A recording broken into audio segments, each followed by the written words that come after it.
রাধে কৃষ্ণ বন্ধুরা, কেমন আছেন আপনারা? আশা করি সবাই ভালো আছেন। আজকে আবার একটা নতুন ভিডিও নিয়ে হাজির হয়ে গেছি। ভিডিওটি শেষ অবধি দেখার অনুরোধ রইল। আজকের গল্প শরৎচন্দ্র চট্টোপাধ্যায়ের স্বামী। আজকে গল্পের সপ্তম পর্ব। রাত্রি তখন প্রায় 8টা। সহসা তার গলা বাইরে থেকে কানে আসতেই বুকের সমস্ত রক্ত চলাচল যেন একেবারে থেমে গেল। তিনি চাকরকে জিজ্ঞাসা করছিলেন, বঙ্কু, নরেনবাবু হঠাৎ চলে গেলেন কেন রে? চাকরের জবাব শোনা গেল না। তখন নিজেই বললেন, খুব সম্ভব স্বীকার করতে বারণ করেছিলুম বলে। তা উপায় কি? অন্দরে ঢুকতেই শাশুড়ি ঠাকুরন ডেকে বললেন, একবার আমার ঘরে এসো তো বাবা। তার যে এক মুহূর্ত দেরি সইবে না, সে আমি জানতুম।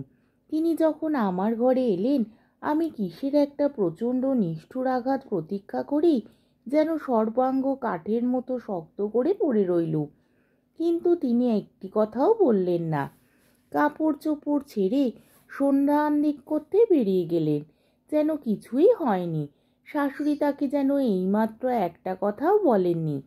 তারপরে যথাসময় খাওয়া দাওয়া শেষ করে তিনি ঘরে শুতে এলেন। সারা রাত্রির মধ্যে আমার সঙ্গে একটা কথাও হলো না।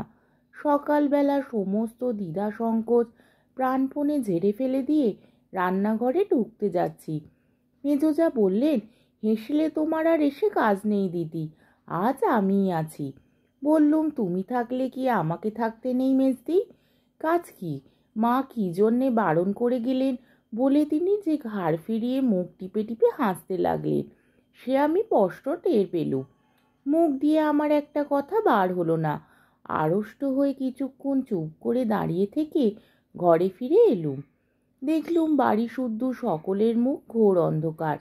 শুধু যার মুখ সবচেয়ে অন্ধকার হবার কথা, তার মুখেই কোনো বিকার নেই। স্বামীর নিত্য প্রসন্ন মুখ আজও তেমনই প্রসন্ন।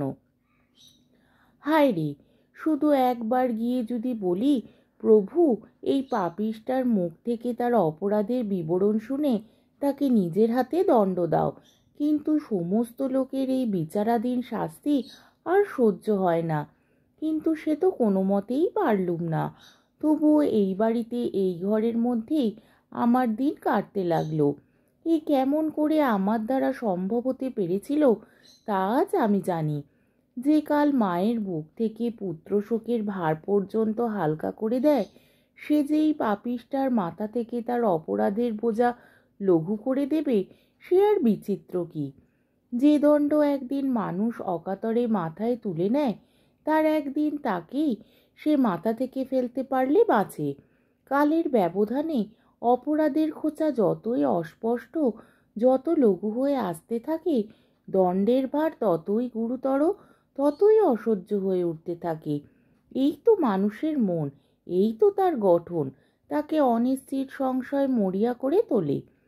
একদিন দুদিন করে যখন 7 দিন কেটে গেল, তখন কেবলই মনে হতে লাগলো, এতই কি দোষ করেছি যে স্বামী একটা মুখের কথাও জিজ্ঞাসা না করে নির্বিচারে দণ্ড দিয়ে যাবেন।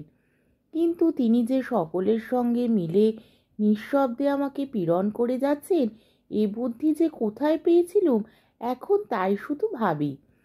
সেদিন সকালে শুনলুম শাশুড়ি বলছেন, ফিরে এলি মা মুক্ত? 5 দিন বলে কতদিন দেরি করলি বলতো বাছা? সে যে কেন ফিরে এসেছে তা মনে মনে বুঝলুম। নাইতে যাচ্ছি, দেখা হলো। মুচকি হেসে হাতের মধ্যে একটা কাগজ গুজে দিলে। হঠাৎ মনে হলো সে যেন এক টুকরো জ্বলন্ত কয়লা আমার হাতের তেলোয় টিপে ধরেছে।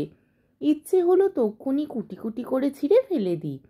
কিন্তু সে যে নরেনের চিঠি, না পড়েই যদি ছিঁড়ে ফেলতে পারবো, তাহলে মেয়ে মানুষের মনের মধ্যে বিশ্বের সেই অফুরন্ত চিরন্তন কৌতূহল জমা রয়েছে কিসের জন্যে? নির্জন পুকুর ঘাটে জলে পা ছড়িয়ে দিয়ে চিঠি খুলে বসলুম। অনেকক্ষণ পর্যন্ত একটা কথাও পড়তে পারলুম না। চিঠি লাল কালিতে লেখা। মনে হতে লাগলো তার রাঙা অক্ষরগুলো যেন একপাল কেন্নোর বাচ্চার মতো গায়ে গায়ে জড়িয়ে কিলকিল করে নড়ে নড়ে বেড়াচ্ছে। তারপরে পড়লুম, একবার দুবার তিনবার পড়লুম। তারপরে টুকরো টুকরো করে ছিঁড়ে জলে ভাসিয়ে দিয়ে স্নান করে ঘরে ফিরে এলুম। কি ছিল তাতে? সংসারে যা সবচেয়ে বড় অপরাধ তাই লেখা ছিল। ধোপা এসে বললে, মা ঠাকুরন, বাবার ময়লা কাপড় দাও। জামার পকেটগুলো সব দেখে দিতে গিয়ে একখানা পোস্টকার্ড বেরিয়ে এলো। হাতে তুলে দেখি আমার চিঠি।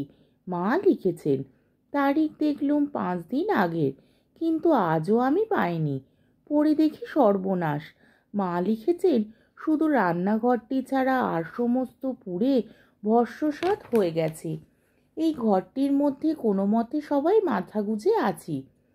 দু চোখ জ্বালা করতে লাগলো, কিন্তু এক ফোঁটা জল বেরোলো না। কতক্ষণ যে এইভাবে বসেছিলুম জানি নে। ধোপার চিৎকারে আবার সজাগ হয়ে উঠলুম। তাড়াতাড়ি তাকে কাপড়গুলো ফেলে দিয়ে বিছানায় এসে শুয়ে পড়লুম। এইবার চোখের জলে বালিশ ভিজে গেল। কিন্তু এই কি তার ঈশ্বর পরায়ণতা? আমার মা গরিব। এক বিন্দু সাহায্য করতে অনুরোধ করি, এই ভয়ে চিঠিখানা পর্যন্ত আমাকে দেওয়া হয়নি। এত বড় ক্ষুদ্রতা আমার নাস্তিক মামার দ্বারা কি কখনো সম্ভব হতে পারত?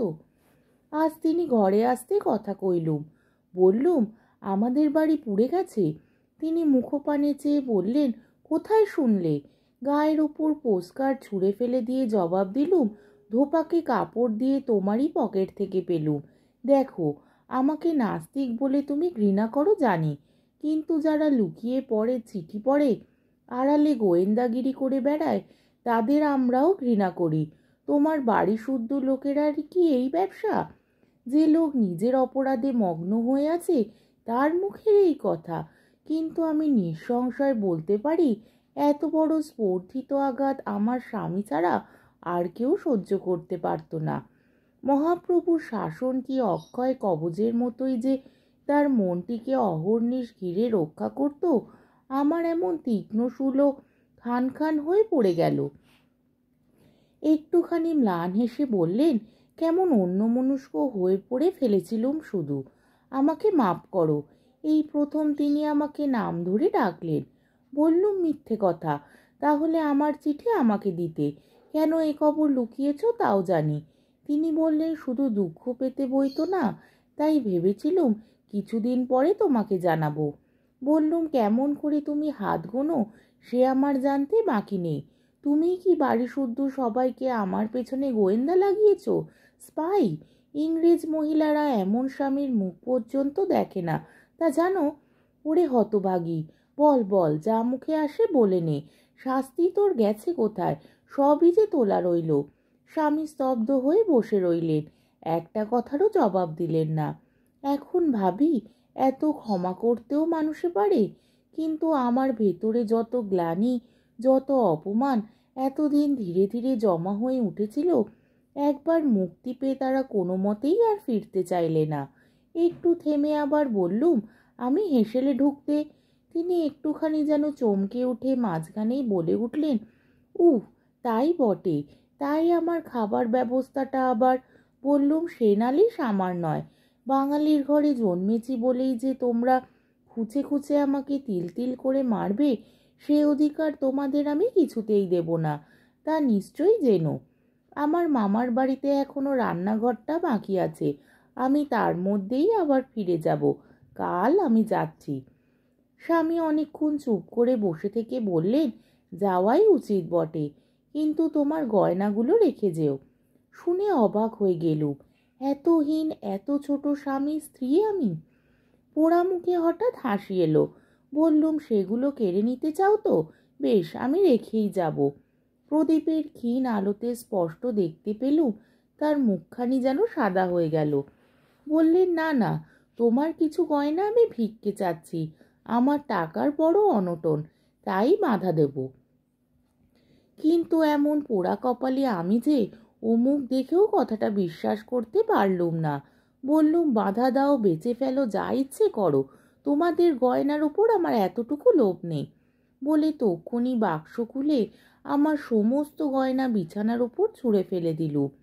যে দুগাছি বালা মা দিয়েছিলেন, সেই দুইটি ছাড়া গা থেকে পর্যন্ত গয়না খুলে ফেলে দিলুম। তাতেও তৃপ্তি হলো না। বেনারসি কাপড় জামা প্রভৃতি যা কিছু এরা দিয়েছিলেন সমস্ত বার করে টান মেরে ফেলে দিল। স্বামী পাথরের মতো স্থির নির্বাক হয়ে বসে রইলেন। আমার ঘৃণায় বিতৃষ্ণায় সমস্ত মনটা এমনই বিষিয়ে উঠল যে এক ঘরের মধ্যে থাকাও অসহ্য হয়ে পড়ল। বেরিয়ে এসে অন্ধকার বারান্দার একধারে আঁচল পেতে শুয়ে পড়ল। মনে হলো দোরের আড়াল থেকে কে যেন বেরিয়ে গেল। কান্নায় বুক ফেটে যেতে লাগলো। তবু প্রাণপণে মুখে কাপড় গুজে দিয়ে মান বাঁচালুম। কখন ঘুমিয়ে পড়েছিলুম জানি নে। উঠে দেখি ভোর হয়। ঘরে গিয়ে দেখি বিছানা খালি। দু একখানা ছাড়া আর সমস্ত গয়না নিয়ে তিনি কখন বেরিয়ে গেছেন। সারাদিন তিনি বাড়ি এলেন না। রাত্রি 12টা বেজে গেল, তার দেখা নেই। তন্দ্রার মধ্যেও বোধ করি সজাগ ছিলুম। রাত্রি 2টোর পর বাগানের দিকেই সেই জানলাটার গায়ে খটখট শব্দ শুনেই বুঝলাম এ নরেন। কেমন করে যে আমি নিশ্চয়ই জানতুম আজ রাত্রে সে আসবে। স্বামী ঘরে নেই, এই খবর মুখ তো দেবেই, এবং এ সুযোগ সে কিছুতে ছাড়বে না। কোথাও কাছাকাছি সে যে আছেই, এ যেন আমি অমঙ্গলের মতো অনুভব করতুম। নরেন এত নিঃসংশয় ছিল যে সে অনায়াসে বললে, দেরি করো না, যেমন আছো বেরিয়ে এসো। মুক্ত খিড়কি খুলে দাঁড়িয়ে আছে। বাগান পার হয়ে রাস্তা দিয়ে অনেকখানি অন্ধকারে এগিয়ে গিয়ে গাড়িতে গিয়ে বসল। মা বসুমতী গাড়ি শুদ্ধ হতভাগীকে সেদিন গ্রাস করলেন না কেন? কলকাতায় বউবাজারের একটা ছোট্ট বাসায় গিয়ে যখন উঠলুম তখন বেলা 8:30।